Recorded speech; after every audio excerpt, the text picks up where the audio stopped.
This is you, Inday Krishna. Di mo kailangan ng magarmong kainan. Simpleng kasiyahan lang, sapat na. So ayun guys, Sumari TV nga pala, no? So sobrang saya na natin ngayon guys. Alam niyo naman, di ba? May upload na si Krishna sa kanyang YouTube channel. Dahil kahapon, malungkot tayo. Kung naghintay kayo, naghintay din ako guys. Dahil kahapon si Krishna is walang upload sa kanyang YouTube channel. Hanggang kagabi, naghintay talaga ako. 7 PM, 8 PM, 9 PM, no? Dahil siguro gising pa siya dyan. So nagbaka sakali ako na baka mag-upload ngayon si Krishna. So wala talaga. So natulong na lang ako. Pagkagising ko, chinik ko, wala pa rin. So buti ngayon, pag check ko, meron na siyang upload 3 hours ago. Pero meron na siyang 27,000 views.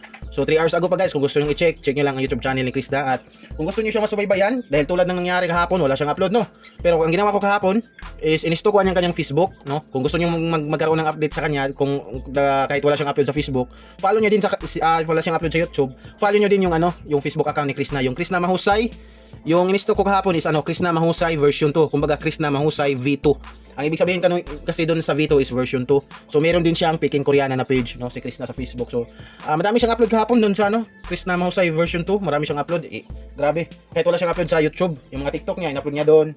So kung gusto niyo magkaroon ng update kay Krishna, dahil may mga araw talaga sigurong hindi siya makapag-upload, alam niyo naman, hirap talaga na siya mag-content ngayon dahil wala na siya sa PB House, di ba? Iba talaga yung nasa PB House siya kasi nga paglabas ko lang niya ng kwarto, lahat pwede niyang i-vlog kasi puro vlogger yung kasama niya.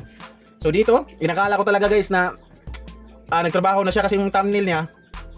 Ayan, Krishna nagtrabaho sa Davao, taod tempered ulit. Kumbaga taod sa Tagalog nito is kabit. Nagpakabit ng ng gripo, nagpakabit ng kuryente, yung ganun. Taod tempered, nagpakabit ng tempered ulit. Akala ko talaga totoo, so tinapos ko yung video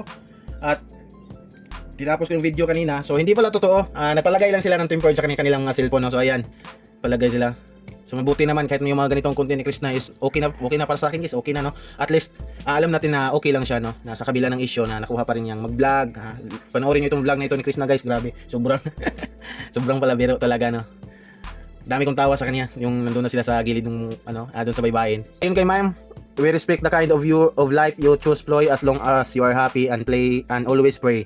No, so yes, tama yan dahil importante talaga kahit marami mang kulang sa'yo pero happy ka pa rin, no? So aanhin mo naman yung marangyang buhay, mga ganun. Kung mayroon namang kulang sa'yo, kumbaga parang hindi mo alam kung ano yung kulang sa'yo, parang malungkot ka sa loob, diba? So very good si Krishna dahil sa kabila ng issue ngayon ng Chris Pao, may mga bashers talaga, hindi maiwasan, pero nangingibabaw yung pagiging positibo niya, no? Nagba-vlog pa rin siya, hindi siya nagpapa-epekto, no? At kita din natin sa kanyang vlog na palangiti talaga, lagi lang nagbibiro, no? Tumatawa. So good for Krishna guys. Ito na, nakangiti tayo hanggang matapos ang vlog ni Krishna. Yes, panoorin nyo guys. Legit yung sinabi ni ma'am. Sino bang hindi ngingiti hanggang matapos yung vlog Si Krishna is kalog talaga na babae.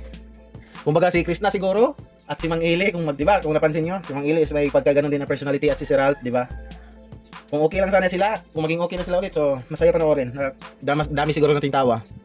This is you, Inday Krishna. Di mo kailangan ng magarmong kainan. Simpleng kasiyahan lang, sapat na. Good morning, Inday Krishna. Yan, tama yan. Ginagawa mo. Ganda. Yung simpleng buhay, ipakita mo yung tamang ikaw. Nandito lang kami palagi. Krishna, ituloy mo pag-aaral mo kasi kumikita ka naman sa pag-vlog mo. Para din sa sarili mo yun. Iba ang may natapos at matuto kang maging masinop din sa pera mo. Yes, totoo guys. Magandang advice yan talaga. Yun talaga. Para sa akin guys, yun talaga ang dapat gawin ni Krishna ngayon. Yung pag-aaral talaga yung importante. At hindi naman may paraan guys. Kung hindi naman ibig sabihin na mag-aaral na siya is may iwan na yung vlog niya. No? Maraming estudyante ngayon na nagba-vlog din. Yung daily nagba-vlog sila papuntang eskwelahan, yung mga ganap nila paminsan-minsan lang sila nag-video at kinumpile nila yon pag kagabi na, pag-uwi nila i-compile nila yung mga clip nila sa buong araw, sa isang araw, tapos i-upload nila, no? So, kumbaga, mag-aaral si Krishna pero yung content na ihahain niya sa atin is mag-iba na talaga, hindi nagala, no?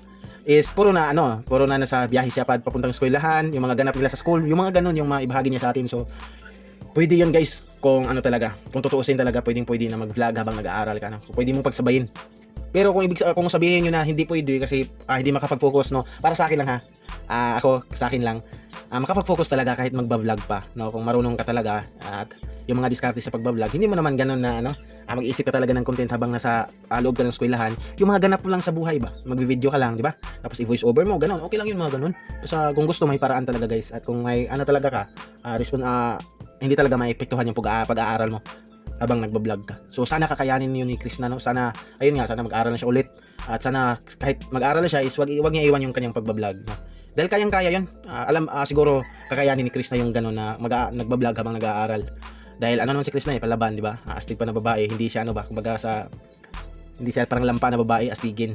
So parang maparaan siya. Madiskarte. Yung mga ganong mga tipo ba na babae. So para uhusga ko kay Krishna, basic lang sa kanya yung ano, pag-aaral sabay pagba-vlog. Kayang-kaya ni Krishna na hindi maapektuhan ang kanyang pag-aaral.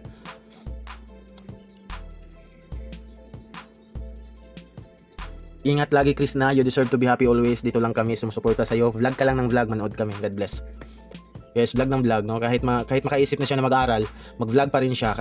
Dahil nang sa ganoon, habang nag-aaral siya, nabibigyan din niya tayo ng update at yung channel niya is patuloy sa paglaki, di ba? Dahil araw-araw siya may upload. Yung mga ganun ba? Hindi niya mapababayaan, di ba? Inday Krishna, ingat ka lagi. Wag lang magbago kung anong ugali mo, ganun pa rin. Dahil ang pag-uugali mo, ganun pa rin tayong mahirap. Ang pag-uugaliin, importante. Wala lang inapakan tao, enjoy lang palagi. Yes, yun yung importante. Yung pag-uugali talaga at yung mas pinaka-importante is wala kang inapakan tao. Ganun lang. Hello, PB Krishna, salamat at may upload ka na. Panay tingin ko sa YT. Kung may upload ka na, enjoy mo lang ang life. Huwag kang magpaka-stress sa mga walang kwentang bashers. I love Krishna. I love Chris pa. Payo ko naman kay Krishna, ito tips lang.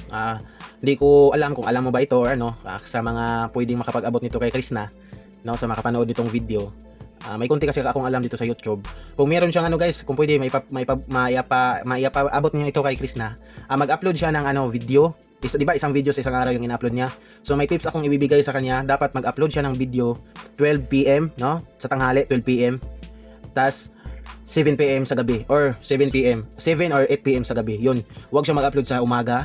9 AM hanggang 11 kasi busy pa yung mga tao niyan guys, no? So mga nakapanood dito, alam ko meron dito nagre-reels din sa Facebook. Yun po yung tips ko na ibibigay sa inyo, na huwag kayong mag-upload sa 7 AM hanggang 11 AM. Dito kayo mag-upload sa 12 PM guys hanggang 1 PM. Diyan kayo mag-upload. At dito sa gabi naman, kung sa gabi kayo mag-upload, mga ganitong oras kayo mag-upload, 7 PM hanggang 8 PM. Kasi 12 PM guys, diyan po yung mga tao gumagamit ng cellphone pagkatapos nilang mananghalian nila. 9 PM hanggang 1 PM, doon po sila libre. So yung mga subscribers or followers mo, karamihan diyan online kasi kakatapos ng kumain parang nagpahinga, di ba? Lalo na sa mga work, may trabaho mo na subscribers and followers, break nila kakatapos lang ng lunch. At sa mga estudyante, ganun din, break nila. At sa gabi naman 7 PM, kakatapos lang ng anong tawag dito sa Tagalog nitong dinner, hapunan, yun, hapunan, ganun. 7 PM kakatapos lang, oras na ng cellphone ng mga tao. So malamang yung mga subscribers and followers mo dyan online, so agad-agad pagka-upload mo ng video, agad-agad makikita yun ng mga subscribers mo. So ang algorithm kasi ni Facebook, sa mga napanood ko ng mga nagbibigay ng info, na ang algorithm ni Facebook is kapag pagka-upload mo ng video at maraming nag-click, yung bagong upload pa lang, yung seconds pa lang pagka-upload mo, tapos may marami nang nag-click, doon ni YouTube or ni Facebook ipapakalat yung video mo sa mga lahat ng subscribers mo, pati sa mga hindi mo subscribers, no, kapag may mag-click agad pagkatapos ng upload mo. So pinaguraduhin sana ni Krishna na mag-upload siya ng ganyang oras, sa ganyang oras siya mag-upload, para dahil alam ko sa mga ganyang oras, kadalasan or karamihan sa kanyang subscribers is dyan online, no? So kung may mapaabot kayo sa inyo guys, hindi naman sa guys, hindi sa nagbamarunong ako guys, nagbibigay ako ng tips. So kung hindi kayo sangayon sa sinabi ko, okay lang, di ba? Opinion ko lang yun sa kanya. At sa inyo din, alam ko meron kayong nagre-reels dito, ganun lang yung ibigay ko sa bigay sa inyo tips. At kay Krishna, so sana mapaabot sa kanya, no? At kung may video na kasi siyang nakahanda, maghintay lang siya ng 12 PM or 7 PM. Diyan niya i-upload mga oras na yan. So yun po yun, no? Sobrang happy natin ngayong araw dahil may upload na si Krishna. At sana bukas meron na naman siyang upload. Sana hindi siya maubusan ng content. So yun lang guys, maraming salamat sa pagpanood yung video ko. At alam ko happy naman kayong lahat dahil may upload ng ating Krishna.